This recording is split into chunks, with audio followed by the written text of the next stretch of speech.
Hello everyone. We were discussing about accounting equation and we have done first illustration. Today we are going to solve our second illustration. Okay. आपके PDF में second illustration है, वो आज solve करेंगे हम. Prepare accounting equation of Amit on the basis of the following transaction. और first transaction पहले हम accounting equation लिख देते हैं. यहाँ पे हमारा equation क्या है? Assets is equal to capital plus liabilities. Clear? Okay. First, commenced business with cash 80,000. Our first transaction commenced business with 80,000. Commenced मतलब business start करना. Start किया business 80,000 से, तो वो कुछ भी इन्वेस्टमेंट से स्टार्ट करते हैं तो उसको हम कैपिटल बोलते हैं. तो कैपिटल में प्लस होगा 80,000 और 80,000 इन्वेस्ट किया जो कि एज ए कैश के फॉर्म में वो इन्वेस्ट होगा. तो कैश हमारे लिए असेट्स है, तो असेट्स में भी कैश प्लस होगा 80,000. उससे पहले 00 था सब, अब 80,000 कैश में प्लस हुआ मतलब एसेट्स में, और कैपिटल में भी प्लस हुआ क्योंकि एज ए कैपिटल वो इन्वेस्टेड हुआ है. तो कैपिटल और असेट्स दोनों 80,000 हो गया. अभी हमारी लायबिलिटी 0 है. एक ट्रांजैक्शन के बाद नीचे डबल लाइन ड्रॉ करनी है, मतलब वो ट्रांजैक्शन पूरा हो. Second, bought goods for cash 20,000 and on credit 25,000. दोनों तरीके का ट्रांजैक्शन है. कैश में भी गुड्स परचेस किया है और क्रेडिट में भी गुड्स परचेस किया है. गुड्स मतलब जो भी हमारी प्रॉपर्टी है वो, प्रोडक्ट है वो. तो हमारी प्रोडक्ट मतलब हमने परचेस किया है. परचेस जो भी करें हम, या फिर प्रॉपर्टी करें या फिर गुड्स करें, वो हमारे लिए असेट्स है. तो दोनों मिला के कैश परचेस और क्रेडिट परचेस दोनों को मिला के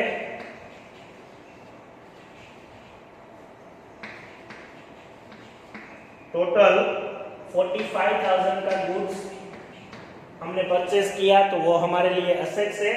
परचेज किया तो 80,000 प्लस 45,000 मतलब 1,25,000 हमारे लिए असेट्स है. उसके बाद हमने कैश में परचेज किया 20,000, तो हमारी उतनी कैश डिक्रीज होगी क्योंकि हम पेमेंट कर देंगे. तो 20,000 का कैश हमारा डिक्रीज हुआ, वो भी एसेट्स में आता है. तो 1,05,000 एसेट्स का टोटल आ गया. इसके सामने हमने 25,000 का जो भी परचेज किया था वो क्रेडिट में परचेज किया था. क्रेडिट मतलब पेमेंट जो भी बाकी रखे वो. तो क्रेडिट में परचेज करो तो लायबिलिटी इंक्रीज होगी. तो 80,000 की कैपिटल ऐसे ही है, प्लस 25,000 हमारे क्रेडिटर्स बढ़ गए. क्रेडिटर्स मतलब जिनको हम पे करना बाकी रखते हैं, वो जिसके पास से परचेज करते हैं और पे करना बाकी रखते हैं. 80 plus 25,000 1,05,000. Again equation will be the same, 1 lakh from both side. Okay. Capital plus liability is equal to assets. Third, paid wages 3,000 and rent 1,000. Third, paid wages and rent 1,000. 3,000 wages है, 1,000 rent है. दोनों expense है, हम पे कर रहे हैं. इसका मतलब कैश हमारा माइनस हो रहा है. कैश टोटल 4,000 माइनस हो रहा है. यहाँ पे वेजिस और रेंट दोनों हम प्लस करके लिख सकते हैं. मतलब 4,000 माइनस करो तो 1,01,000 हो. आपको शायद ये वेजिस का मीनिंग नहीं पता होगा. वेजिस मतलब one kind of salary given to labour. मतलब लेबर को जो भी मजदूरी हम पे करते हैं, डेली लेबर को, उसको हम वेजिस बोलेंगे. डेली जो भी हमारे पास जो मजदूरी करने आते हैं वो. उसके बाद ये जो 4,000 कैश डिक्रीज किया, तो वेजिस और रेंट दोनों एक्सपेंस है. एक्सपेंस कैपिटल में से माइनस होगा. अगर इनकम होती तो प्लस करते, तो प्लस वेजिस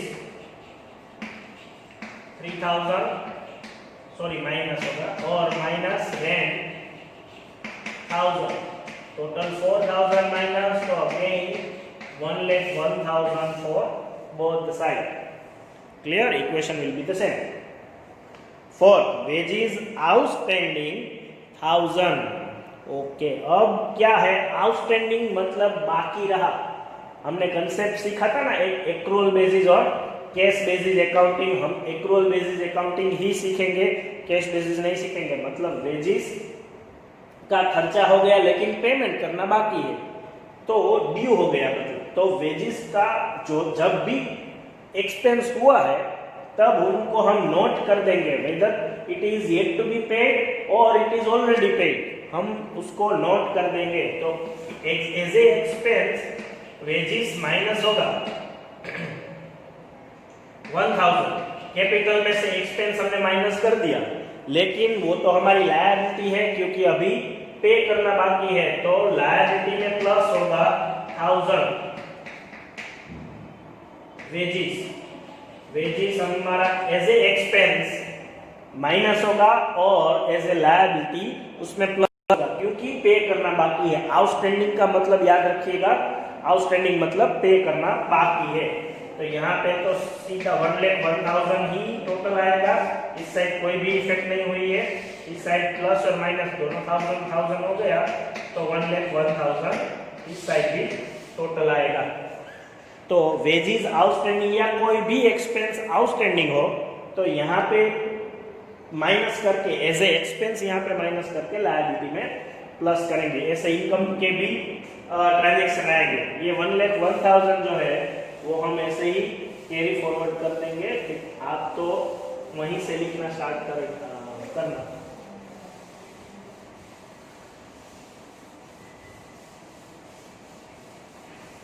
ओके अभी तक का हमारा टोटल है 1,01,000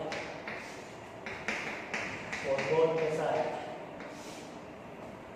okay fifth transaction sold goods costing 12,000 for 16,000 for cash.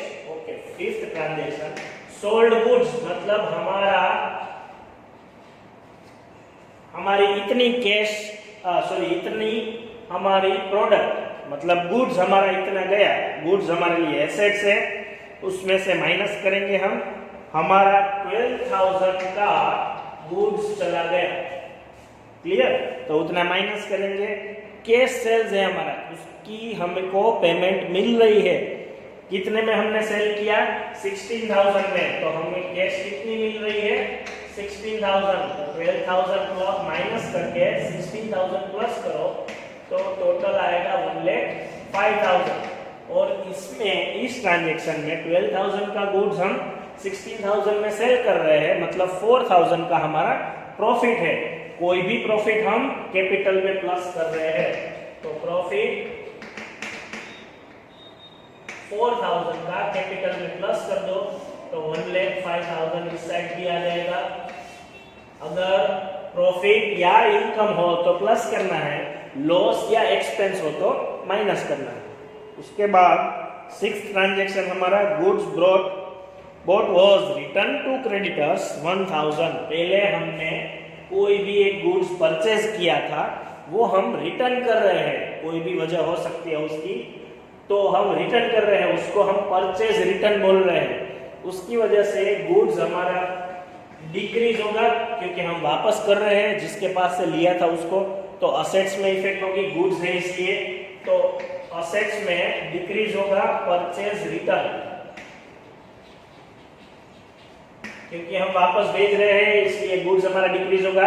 Ultimately assets he decrease होगी हमारी, तो 1000 होगा, 1000 माइनस होगा तो 1,04,000 टोटल। अब इसमें हम 1000 का गुड्स किसी क्रेडिटर्स को हम वापस दे दे, जिसके पास से लिया हो उसको वापस दे दे, तो उतनी हमारी लायबिलिटी कम हो जाएगी। तो लायबिलिटी में से माइनस करना है, क्रेडिटर को अब 1000 रुपीज हम कम पेमेंट करेंगे क्योंकि उतना गुड्स हमने वापस दे दिया उसको। 7 जो भी गुड्स वापस दे दिया उतना पेमेंट हम कम करेंगे तो लायबिलिटी हमारी ऑटोमेटिक डिक्रीज हो गई। Boat furniture for cash 2000 and on credit 3000, total हमने 5000 का फर्नीचर परचेस किया है। तो प्लस होगा फर्नीचर हमारे लिए एसेट्स है 5000 टोटल प्लस 1,09,000 एसेट साइड का टोटल। और कैश में परचेस किया तो कैश हमारी डिक्रीज होगी, कैश में परचेस किया है 2000 तो कैश हमारी डिक्रीज होगी 2000 की पेमेंट हो गई है, इसलिए 1,07,000 टोटल। और इस साइड क्या इफेक्ट होगी, हमने 3000 ऑन क्रेडिट रखा है, मतलब 3000 हम पे नहीं कर रहे हैं, तो वो लायबिलिटी है हमारी which is yet to be paid plus furniture 3000 1,04,000 का टोटल था, अब 3000 ऐड हुए तो 1,07,000 टोटल आ गया। 3000 की पेमेंट बाकी रख रहे हैं, 2000 का पेमेंट हो गया इसलिए माइनस कर दिया और 3000 की लायबिलिटी हमारी इंक्रीज हो गई।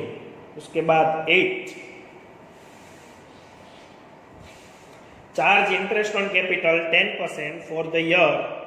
ओके, इंटरेस्ट ऑन कैपिटल 10%, तो जो भी इंटरेस्ट ऑन कैपिटल है वो कैपिटल में प्लस होगा। जो हमने एक कंसेप्ट सीखा था कि इसमें अकाउंटिंग में कैपिटल वो बिजनेस का ओनर हमें बिजनेस में दे रहा है, इन्वेस्ट कर रहा है, तो कैपिटल भी मतलब ओनर भी अलग है और फर्म भी अलग है। ऐसे माइंडसेट करके हमें अकाउंटिंग करना है, अकाउंट की एंट्री करनी है, तो दोनों चीजें अलग है।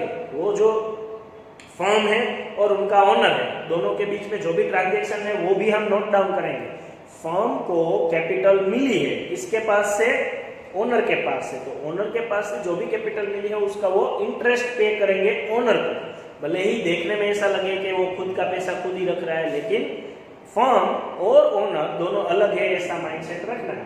इसलिए फर्म के लिए ये जो कैपिटल का इंटरेस्ट है वो एक्सपेंस है, तो एक्सपेंस माइनस करेंगे क्योंकि ओनर को हमने पे किया, तो माइनस एज ए